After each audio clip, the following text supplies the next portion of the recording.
Salam olahraga. Jaya. Pemirsa, sekarang kita berada di Kurnia Stable di daerah Gunung Gelis, Bogor.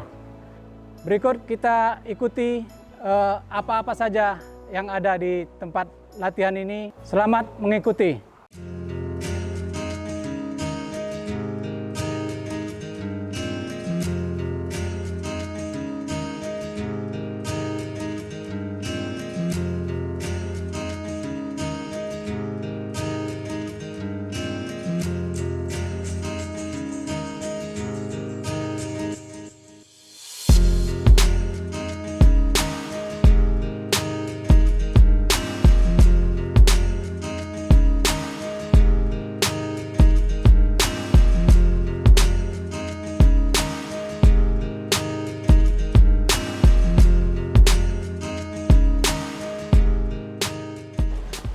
Salam olahraga.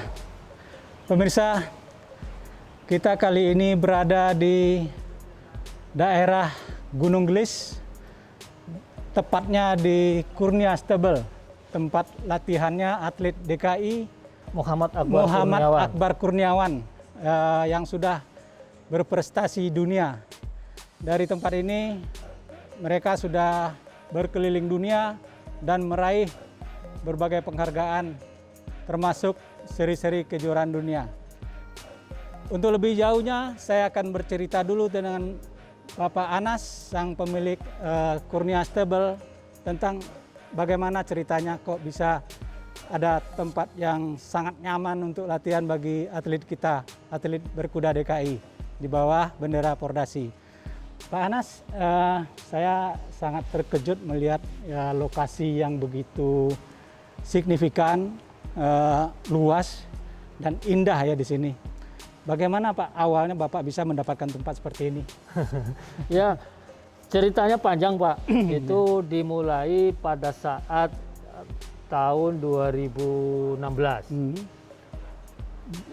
2016 itu sudah ada perencanaan bahwa sebelumnya kami ini di Pulau Mas.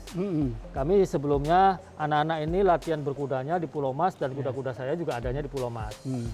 Sampai kita PON DKI, PON Jawa Barat, tim DKI itu masih melakukan pemusatan latihannya di Pulau Mas. Dan alhamdulillah pada saat PON itu kita menjadi juara umum di PON 2016 ya, 2015 di Jawa Barat. Nah, setelah kita berangkat PON, itulah Pulau Mas sudah direncanakan dan ditunjuk nantinya venue Pulau Mas dipakai sebagai venue equestrian untuk Asian Games. Sehingga terjadilah proses pembangunan di situ, sehingga kami-kami yang ada di situ, kandang-kandang kami yang ada di situ harus keluar, harus pindah.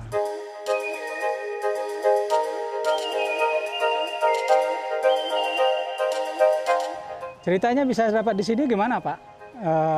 Harus mencari-cari atau ada yang menawarkan gimana? Jadi ya setelah memang pada saat itu udah mepet, kita harus bagaimana, akhirnya kami cari-carilah. Kebetulan di daerah sini ada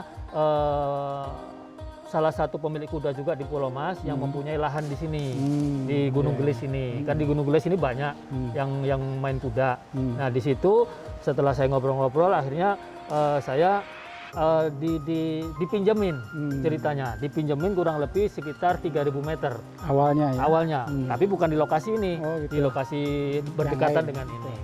Akhirnya karena memang saya butuh cepat, karena kuda-kuda harus pindah dari Pulau Mas, akhirnya yang 3.000 itu saya pinjam, saya pakai. Kita bangun kandang, kita bangun lapangan. Akhirnya jadilah beberapa bulan, jadi pindahlah kami ke sini, ke daerah Gunung Gelis ini. Akhirnya latihan di situ dari 2016 sampai 2018 baru kami membuka areal di sini. Kami pelan-pelan kita buka, kita bangun di sini. Sekarang ini udah hampir 2 hektar Pak di sini. 2 hektar ya? Iya. Pak, ini di sini ada tempat latihan ya yang sudah dipakai setiap hari ya, sama Aan ya? Aan dan Akbar. Akbar ya. Ada beberapa sarana lain di sini, ada mungkin kandang kudanya berapa, mungkin tempat latihan selain yang indoor ini mungkin ada lagi yang tempat latihannya? Ya, jadi kami di sini memang kan apa itu namanya stable yang utama kan pasti kandang. Ya. Nah, kandang kini kita udah kita bangun Di sini ada kurang lebih 30 kandang. Terus sarana latihan. Sarana latihan, alhamdulillah ini kita latihan ini kita sudah bangun indoor, Pak. Kenapa saya paksakan untuk bikin lapangan indoor dulu? Karena memang daerah sini curah hujannya tinggi. Sehingga kalau kami jauh-jauh dari Jakarta datang ke sini, nyampe sini hujan nggak bisa latihan. Makanya itu kenapa kita paksakan untuk bikin indoor ini. Dan ini sudah alhamdulillah sudah standar internasional. Pak, ini tempat udah nyaris sempurna ya. Tapi barangkali ada pengembangan berikutnya, Pak, seperti apa ke depannya? Ya, cita-cita kami di sini sih, ini kan yang baru kita pakai kan lapangan indoor. Ya. Sekarang ini saya lagi bangun untuk lapangan outdoornya. Kalau ke lapangan indoor ini kita luasnya ini luasnya itu 25 kali 70. Ya. Ini indoor kita. Ini semua lapangan pasir apa semuanya dengan geotekstil udah aman lah buat kuda. Di samping itu kami sudah menyediakan sekarang di lahan bawah itu ada kurang lebih 45 kali 90. Itu kita alokasikan nanti untuk bangun lapangan outdoor. Ya. Nah, di samping itu juga ada lapangan untuk pedok, melepas kuda, untuk tanamin rumput dari total 2 hektar tadi ya, termasuk mungkin nanti kita fasilitas untuk kasarannya itu nanti pusat pelatihan. Kalau sekarang ini ada untuk tempat bermalamnya, tapi ya masih seadanya. Karena memang kemarin kita cuma 2 tahun, Pak. Dari 2018 ya. kita baru mulai di sini. Sekarang ini alhamdulillah udah sampai seperti ini. Ya. Pak Anas, ini kan sekarang ini yang latihan lebih pada keluarga lah ya, anggap keluarga ya. Betul. Kedepannya mungkin ini udah ada klubnya belum sih? Kalau selain dari Kurnia Stable itu ada nama klub sendiri? Ya, memang klub kita untuk kalau bertandingan pakai istilahnya Kurnia Stable. Itu di lain selain anak-anak saya, Akbar sama Aan, adalah atlet. Saya juga membina atlet juga dari kalangan masyarakat sini, dari mulai anak-anak sampai yang dewasa. Ya, itu barangkali itu menjadi keinginan Pak Anas ke depannya ya, untuk mencari atlet-atlet berbakat yang bisa dibina di tempat ini. Betul. Tapi lebih prioritas DKI apa gimana ini? Ya, tentunya karena mohon maaf jiwa saya ini DKI, ya tentunya pasti pada saat bertanding pasti kami memakai nama DKI. Ya. Udah ada belum yang ikut-ikut mencoba latihan di sini gitu walaupun dia belum bergabung itu, Pak Anas? Ada. Ya? Kami punya atlet malah dia domisilinya di Bandung, Pak. Jadi kalau Sabtu Minggu mereka dari Bandung datang ke sini, nginap di sini latihan. Dan alhamdulillah pada saat ini anak-anak junior Liga Equestrian kemarin 2020 peringkat satunya untuk U18, peringkat satunya Aan, peringkat keduanya ini atlet saya ini si Faza. Ya, itu bawa nama Kurnia Stable semua. Jadi istilahnya 1-2 kita. Kalau melihat lokasi ini kan cukup bagus ya. Selain untuk berkuda bisa dikembangkan untuk apa lagi? Ya, untuk melengkapi mungkin kebutuhan atletnya biar nggak jenuh. Saya lihat ada kolam buat pemancingan apa itu.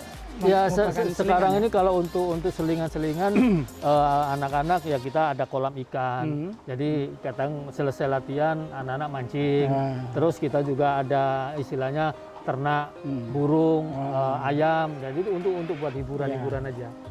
Terus ini Pak Anas ini kan seorang pengusaha yang terbilang sibuk ya. Nah, bagaimana membagi waktu antara usaha dan ini menjalankan hobi ini? Ini hobi ini kan sudah kayaknya udah mendarah daging ya Pak Anas ini. Iya. Ya, bisa gimana Pak? Ya, itu pasti bisa diatur lah. Yang pasti saya dan anak-anak kalau ada di sini itu weekend, Pak. Jadi Aan tuh mulai latihan, Akbar mulai latihan itu dari Jumat sore, Sabtu pagi, Sabtu sore, sampai Minggu pagi. Minggu sore kami pulang lagi ke Jakarta. Gitu ya. Itu. Jadi kalau untuk Jumat, Sabtu, Minggu, yang pasti kita sekeluarga ada di sini. Gitu. Bisa diceritakan sedikit Pak, gimana awalnya Pak Anas sendiri nih bisa terjun ke dunia berkuda ini? Prinsipnya saya sih dari anak. Ya, saya sendiri tidak punya basic di kuda, tapi karena anak saya khususnya Aan ini memang dia fokus di situ, ya mau nggak mau akhirnya kami sebagai orang tua mendukung dan support habis penuh total. Sejak usia berapa tahun si Aan ini mulai mencintai olahraga kudanya? Itu di tahun 2013 Pak, dia umur 9 tahun lah. 9 tahun. Iya. Jadi waktu itu kalau cerita uniknya, pada saat dia 9 tahun kelas 3, itu mau kita muslim Pak, Iya. mau kita khitan, Aha. syaratnya Aan ini minta dibelikan kuda. Oh, Nah gitu. ini yang Menarik yang nih. apa itu namanya, buat kami sekeluarga Hadiahnya, kaget, ya. karena kami bukan basicnya dari orang kuda. Iya. Ya kan, tapi karena memang kalau dari kecil dia memang suka kuda, kalau ke tempat-tempat wisata itu biasanya dia naik-naik kuda-kuda yang dituntun-tuntun itu Pak. Nah pada saat dia mau khitan kelas 3 itu dia minta kuda. Nah, akhirnya kami cari-cari, ketemulah kami di Pulau Mas. Oh, gitu. Pak, kuda pertama yang dibeli untuk Aan itu seharga berapa Pak? Kalau boleh tahu.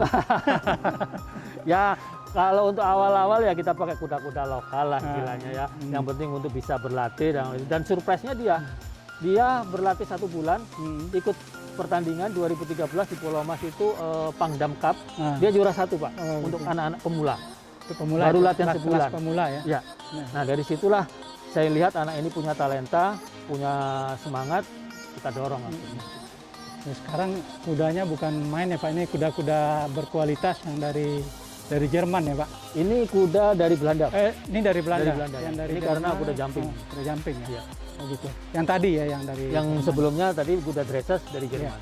Pak, kalau bisa disebutkan Kak, harga satu kuda itu berapa Pak? Relatif lah itu Pak. Jadi di sini kan semuanya itu pastilah Pak sesuai dengan apa itu namanya, dengan peruntukannya dan sesuai juga dengan kualitas daripada kuda itu. Iya, Pak Anas, dengan sarana yang ada ini tentu pendukung-pendukungnya juga banyak ya, mungkin karyawan, satpam, pengurus kuda gitu. Itu ada anggaran khusus juga nggak per bulan itu untuk? Ya kan di sini Cukup besar ini. kuda kan memang kebutuhan kuda kan bukan cuma sekedar makan aja. Iya. Apalagi kan kita kuda untuk prestasi. Tentunya di situ ada vitamin, ada suplemen seperti atlet lah. Karena kuda ini kan juga atlet kalau di kuda ini. Nah, tentunya juga harus ada perawatan, rutin juga kunjungan dokter, terus latihan. Kuda ini juga tiap hari harus dilatih, Pak. Dia harus berlatih. Ya tentunya itu ada biaya. Ya, tadi saya bilang Pak Markon, udah ngalir aja. Nggak ada batas lah ya. Baik, pemirsa, ini satu sesi kita sudah bicara dengan pemilik Kurnia Stable. Mungkin kita akan jalan-jalan ke tempat lain, nanti akan kita lanjutkan dengan cerita lain di Kurnia Stable Gunung Gelis. Salam olahraga.